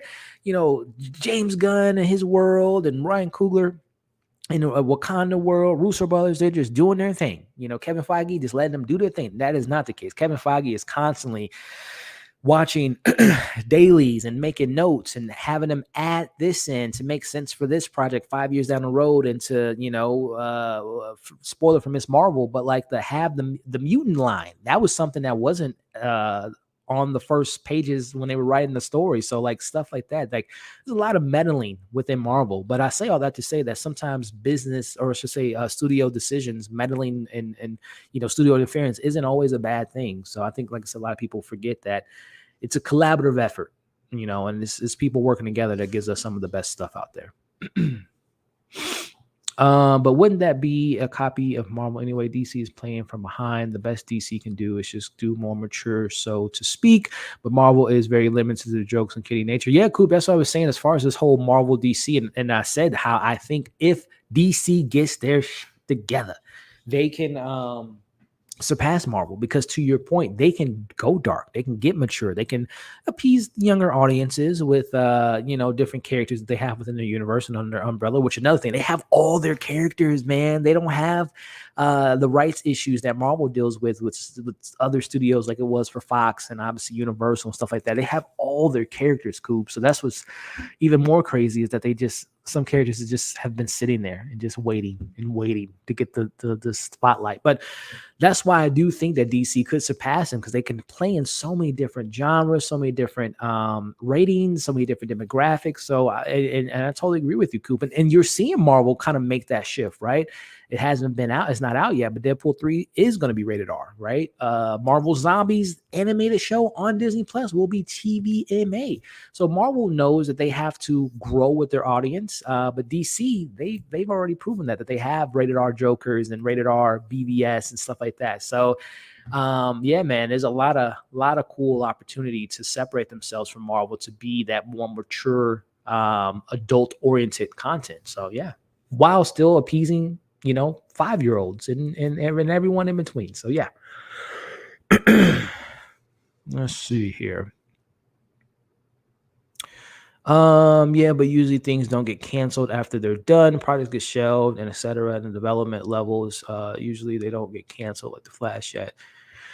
Yeah, that's going to be, and when I was watching before I went live, I was listening to the conference call. They mentioned the Flash was something they didn't, they didn't get too much into detail. But they mentioned the Flash is one, they said Aquaman, Black Adam. They mentioned the Flash. That these are theatrical films that we're going to release. So they're pretty much saying they're not going to cancel the Flash. The Flash will be coming out. Now, when it comes out, again, I know that's been speculation the last few days. They're going to push it back, give the film maybe more breathing space to remove themselves from they, Ezra Miller, and separate. Because again, we all know, even though we're very in the zeitgeist now, but all it takes is a couple more news stories to really kind of make people forget some of the stuff. I mean, not all of us. I mean, we know what Ezra Miller, we're never going to forget what they did. But some people don't think like that, right? They're just like, they're so it's next story, and they forget very easily. But neither here nor there. I say all that to say that yeah, to your point, still, yeah, films don't normally get canceled, especially with that price tag. But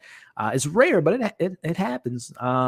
It happens, But it's still very shocking that a film that was damn near 95% done, just doing post production, that they're just like, bye bye, and apparently they're getting a tax write off of it too. So it's not like they're completely throwing away $90 million, but it's still pretty baffling.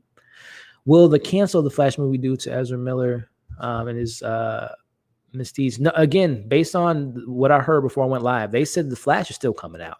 And even Andy Muschietti's sister, who's the producer of the Flash, she even said the other day that film's still coming out. Like, again, 200, 300, and even higher. That budget has ballooned so high at this point that it's almost like they have to put the movie out.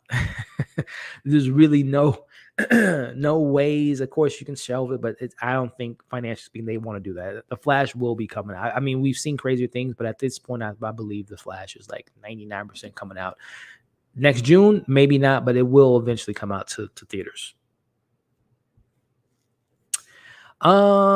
Yeah, and Jim Lee, he's had his hand in DC projects and they haven't always worked out. I think sometimes, of course, Jim Lee is very familiar with these characters. He's written a lot of these characters, but again, it doesn't always translate to him being a business guy. That's the thing about Kevin Feige. That's what makes him the quote unquote unicorn of this industry and why it's such a phenomenon. We've never seen anything like the Marvel Cinematic Universe, like never in the history of cinema. He's a unicorn. He's not obviously he hasn't written comics, but he's so ingrained. He knows these characters, right? He grew up with these characters. He loves these characters. He understands these characters to a certain extent, to his understanding with Stan Lee and Jack Kirby and a lot of those incredible writers that have written these great characters. He understands what they were going for and having good people attached to him. And when maybe he doesn't know a character that much, he brings in a person that does know the character very well. So he surrounds himself with good people and they make a lot of good decisions. But also Kevin Feige, before Marvel took off, he was working for Fox. He was working on those first Tobey Maguire Spider-Mans and Bryan Singer's X-Men and Ben Affleck's Daredevil. He's seen the good, he's seen the bad, and everything in between. So he has cut his cloth and cut his teeth in the industry as a business executive. So he, again, it's very rare to have someone that knows the stuff, that knows the comics, that knows the worlds, that knows the characters, but also knows the business. And again, no offense to Jim Lee, I just don't know if his business pedigree is I don't know if it's on the same level as his lore and mythology. I don't think his business criteria is on par. Personally, I could be completely wrong, but I don't think he's never run a studio. He's never been involved in productions as much as Kevin Feige. So that's what makes him so unique. And again, whoever this team is that Mr. Zasloff is pulling together. We know they got Alan Horn out of retirement, so he's going to probably be putting that team together to find that next Kevin Feige. And another thing too, you're probably not going to find another Kevin Feige, but you can maybe find people that, okay, for your Jim Lee example, the characters really well, but you don't know how to run a business. So we're going to match you with this person. Okay, this person is not a great lore comic book person, but they know how to, distribute the films to theaters and marketing and, finding a team of Justice League members to put these characters out. So it might not be one singular male or female. It might be, as he said, he's going to put a team together that hopefully knows their stuff and can make this 10-year plan come to fruition. So we'll see. Yeah, and it will be Silver. We will be on the stream in 2032 talking about, y'all remember David Zaslav said he had a 10-year plan? Well, here it is 10 years from now. We will see. All right, let's see here. Yeah, that's what I say. It's not always a bad thing. Unfortunately, the Flash, they're broadcasting loud and strong. The money talks, BS walks, and yeah, and that's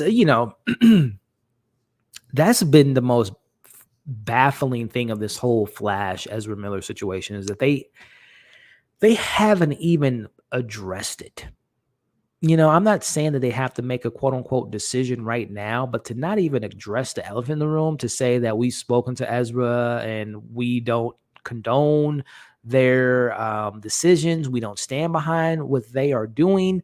They haven't even put that out. Like, at least from a PR perspective, at least you want to separate yourself from that nonsense, but they haven't even spoken on it, which is just so crazy to me. Like, they're cutting bait with all these projects, but then the only thing they're saying is the Flash is still happening. It's still coming out, but they don't want to address their lead actor who's going to be playing this character in the role. And like, almost from everything I've heard, he's in or I should say they are in every single scene of the film. So that's just so stop there. That's what's so crazy to me, that they haven't even addressed Ezra Miller at all. It's so crazy. Right, you need a team. Feige still works with a lot of same as that. Yeah, it's Kevin Feige. Again, a lot of people think, because obviously he's the poster boy of Marvel.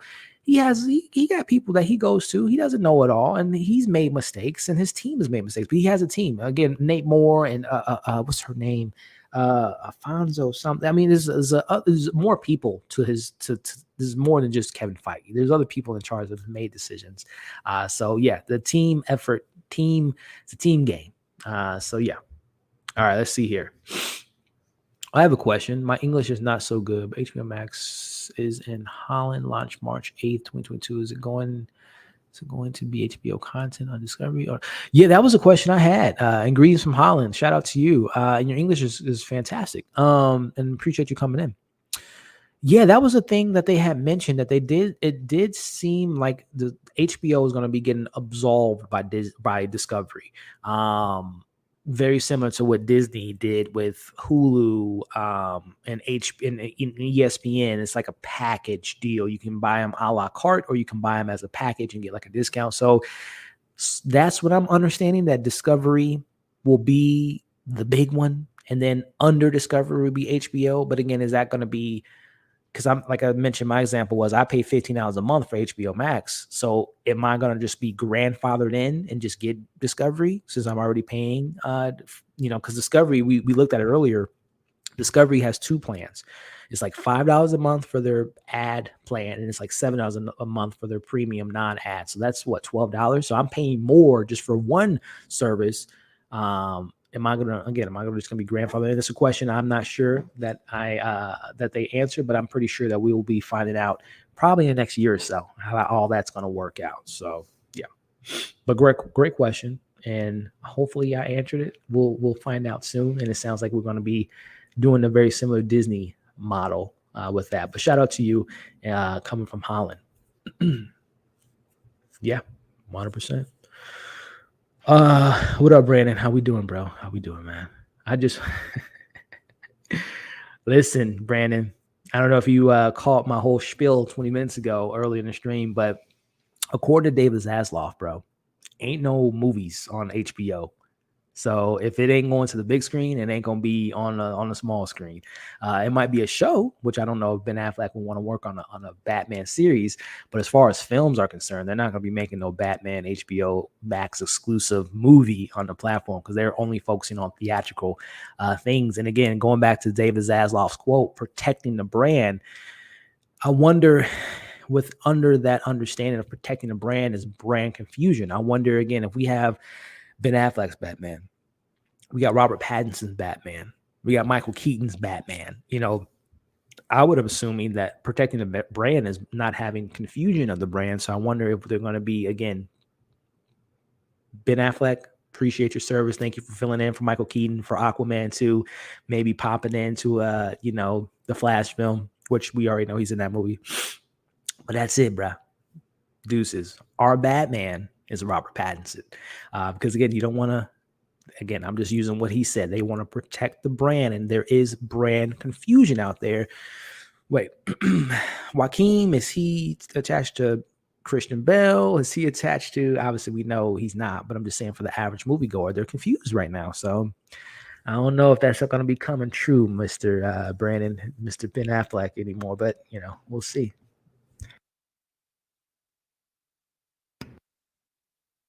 Sorry about that. I would love to know what Kevin Feige thinks about what's going on. Wouldn't we all? He's just sitting there sipping a Mai Tai. And remember, there was an article that came out a couple months ago, back when Kevin Feige wasn't working well with, or I should say when Perlmutter, Ike Perlmutter, I think his name wasn't really playing ball with Kevin Feige. He was thinking about leaving and going to Warner Brothers. So yeah, that would have been interesting, man. Victoria Alonso, thank you, Coop. Thank you. Yep. I agree. I want Ben Affleck movie or TV show if he wants to do it. That's a big question. Does he want to do it? Let's see. I think the name should be Discover HBO. Discover HBO or HBO Discovery. Yeah, but I feel like the first one more. Let me know in the chat, which one do you guys like more? I like both of them, actually, Coop. Let's see, HBO should come first. Yeah, Discover HBO. It's like Discover HBO. I like that one because it kind of like a play on words. HBO Discovery. I like HBO. I like Discover HBO. I like that, Coop. But again, brand recognition, putting a bigger brand in front of the smaller one. But I do like that, like discovering something. I don't know. I like that. And then watch they come out with something like so stupid, like something I can't even think of anything silly. But all I know is HBO better be in that new name. That's all I know. Is they taking off Peacemaker off HBO Max? Well, again, going back to that tweet I had up earlier, they said that they're going to be putting money in their HBO programming. So I would assume that means, and whatever that means for HBO Max, if it's just absorbed by Discovery, they're still going to be making that. And Peacemaker, according to James Gunn, he says they're good, they're safe, they're not going anywhere, which is all good because Peacemaker is fantastic. So yeah, I would assume that whatever they end up doing with the brand, that Peacemaker will be. Again, it's going to be really interesting to see what they do with this whole Discovery absorbing HBO Max. But whatever it is, we know that Peacemaker is going to be cool. Oh my bad. I meant movies. Yeah. No, okay. If Ben Affleck's making a movie, sure. But again, going back to what David Zaslav said, let me pull up that quote again. He said he wants to protect the brand, B. And I think for me, Brandon, that really much to me means that brand confusion is one of those things in protecting is making sure that people know who's the Batman in the universe, who's the character that we should be investing our time in. So let me pull up those tweets that we were talking about a little bit earlier, Brandon. Let's see. Where was it at? Yeah, this one here. David Zaslav says, let me make that a little bit bigger for y'all. There we go. The objective is to grow the brand and the characters, but more importantly is to protect the brand. And like I said, you could take that, obviously in many different ways, but I take that as, again, one of the things is just confusion of the brand. We got 9 Jokers running around. We got 6 Batmans. We got 4 Harley Quinns. I would think that's one of those things is to have maybe 1 or 2, but no more than that. So we'll see. But like Tony said earlier, does Ben even want to do more, right? We see he's looking good. He seems happy. He just got married to J-Lo. But does he want to invest his time into this character? And we'll see, man. We'll see. No. We can still have a Batman DCU and have Pattinson's own universe. It's not too. Yeah, Eric, you would think, man. One would think, but again, some people at home is not as understanding of that as we would think. So, but you never know, man. You never know. Robert Pattinson needs a coming at my man's bowl cut, coming at him. Let's see here. It would be cool if they Flashpoint Paradox where the Batman meet each other and fight. Yeah, that would be cool if Batman met his dad, Thomas Wayne, which is a pretty interesting scenario if we see that. Yeah, okay, so you like HBO Discovery. I like Discover HBO. But either way, keep HBO in there. That's all I want. You see the standing question answer we have in Holland. Life around 50% discount on HBO Max. So I'm very curious what price. Oh, that's cool. Yeah. Well, I will say this, Vaughn, that they did say, or Van, that the pricing would change. He said that there would be a price increase. Now, I don't know if Zaslav was referring to just is it going to be an a la carte again situation where you can just purchase Discovery as itself and then have HBO separate, or if they're gonna, since both of them are combined, it's gonna be $20 a month, $30 a month to have everything. So we will see, my friend. John Cena, what did he say? Said on Twitter they're doing Peacemaker 2 for sure. Yeah, and even James Gunn has said that too. That's again, you would think that's a no-brainer, but I would think that that's a safe bet that they're working on Peacemaker 2, and that's one of their flagship shows moving forward, as long as James Gunn wants to do it. Yeah, Peacemaker was fire. Such a good show. It's one of the most surprising things this year for me was how much I enjoyed Peacemaker. Yeah, as long as, like I said, as long as HBO's in there, I'm good. Does anyone else want a Batman No Way Home with the 3 most recent, the best? I don't know, Eric. I personally don't. Just to be honest with you.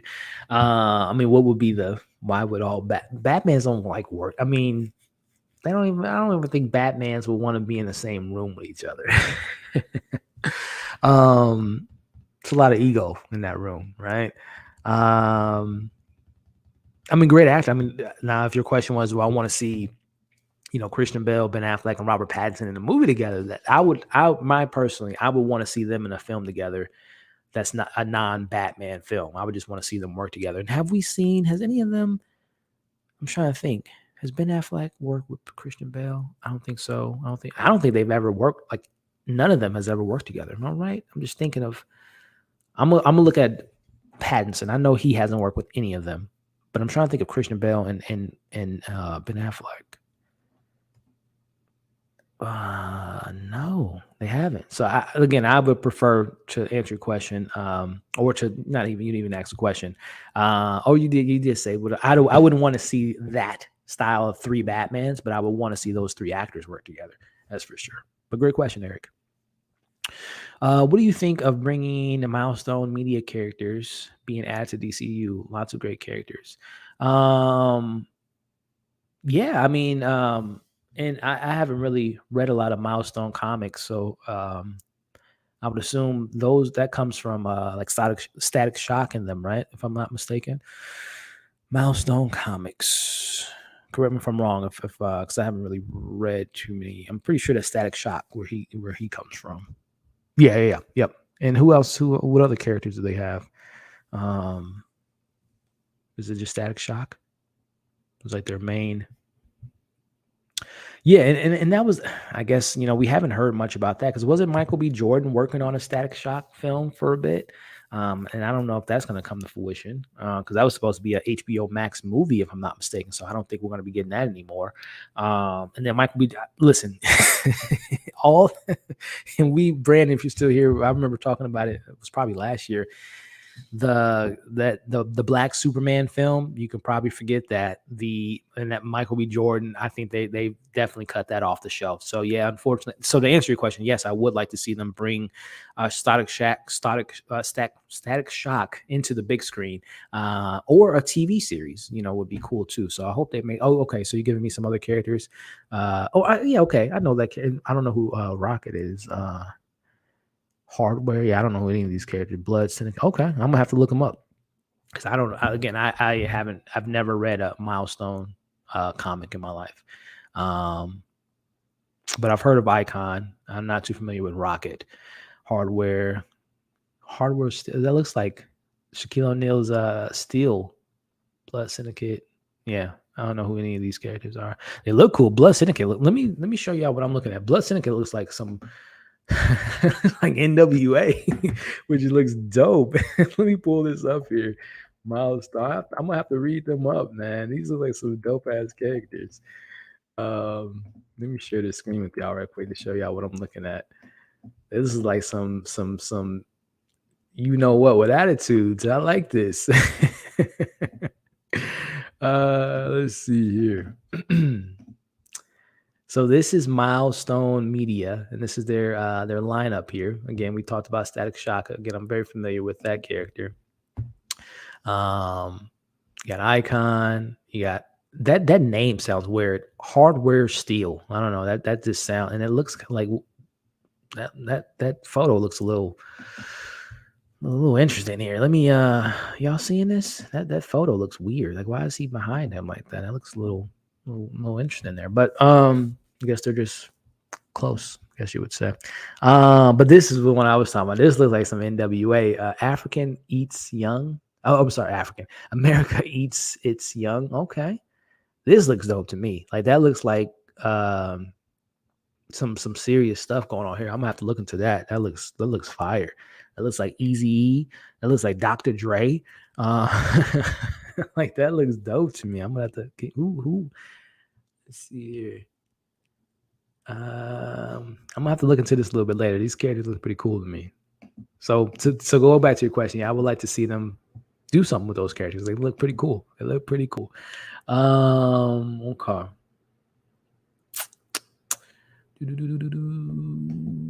Read him back in the day. Cool. Rocket was the Young Justice. Have you seen that? I've seen bits of Young Justice. I haven't dove into it as much as I have other DC properties. So okay. I guess, and I guess, is it still on HBO Max? I can maybe look at it if it's still there, if they haven't deleted it from its programming. So, but good stuff.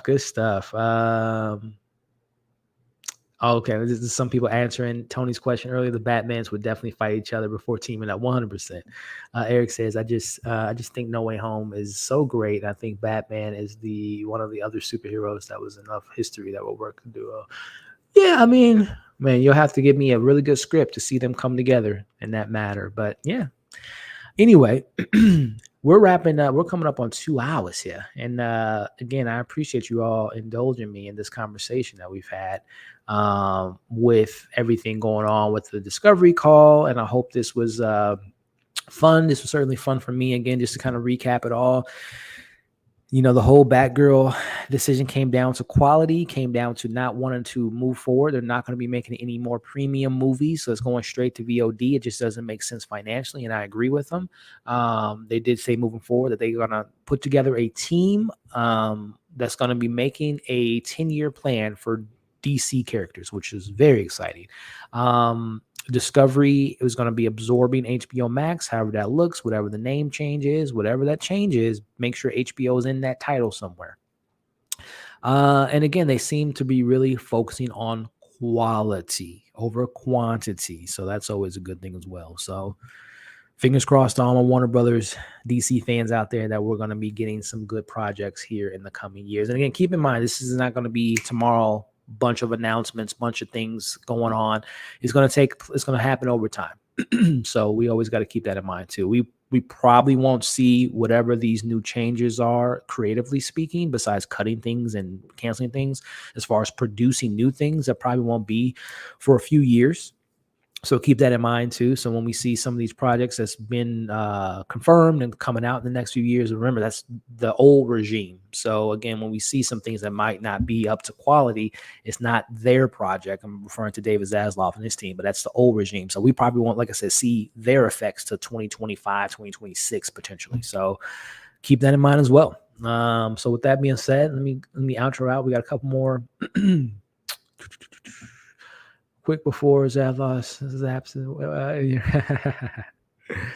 Let's see. The funniest earning call I've ever been on. Hey, I hope you had fun. I certainly did, because they were talking numbers and stocks exchange. I'm like, this is boring. Let's talk about some DC, baby. So I hope y'all had fun. I certainly did. And we'll be doing more of these, man. Young Justice still okay. I'm gonna have to watch it before they cancel. I'm kind of disappointed because the news on season 5 was Cricket. Season 4 was my okay. Got you. I'm gonna have to check it out. Hitflix. Hopefully it works out for DC. Quality is way better than quantity. 100%. Origin gave us the Batman. True. Suicide Squad. Peacemaker. Very true. And Joker. Yeah. And this. Yep.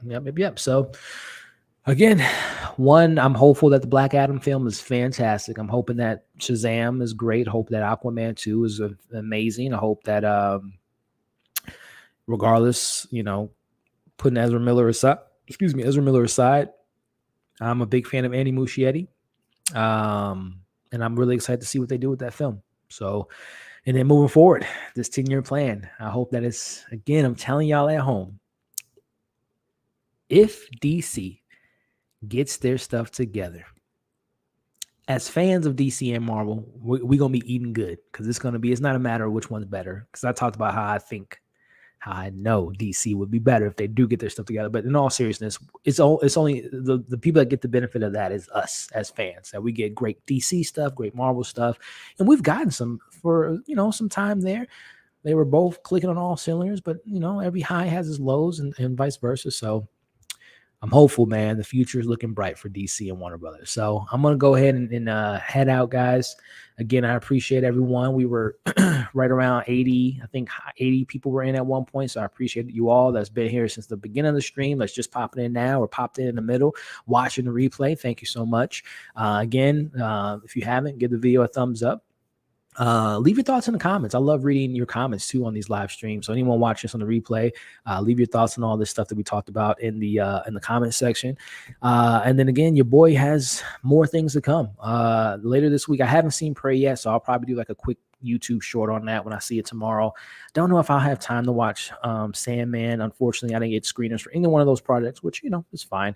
I'm probably gonna definitely watch Prey tomorrow, and then maybe watch Sandman gradually over the next week or so. But yeah, this was fun, man. Again, I want to do more of these streams. Definitely mark your calendar whenever DC has another big, if they do Fandom, we'll do another one of these. Probably the next big stream we'll probably do is She-Hulk in a couple weeks, and obviously House of the Dragon.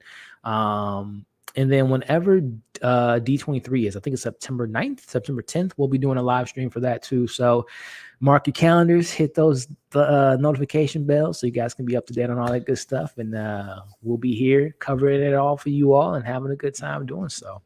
And then there's a lot of little comments here before we head out. Love the streams, bro. Thank you. Appreciate you. Maybe 184 wasn't great. LOL. Coop DC. Well, doing well forces exactly. Coop. Well said, man. Watch the animator. I have to. It's been on my bucket list for a minute. Thank you. You guys are great. You guys are awesome. Hope you're staying safe. Hope you bless you, buddy. Hope you're doing good. This was fun. I'm glad this was fun because I definitely had a good time. All right, guys. You guys be safe, and we'll catch you guys on the next.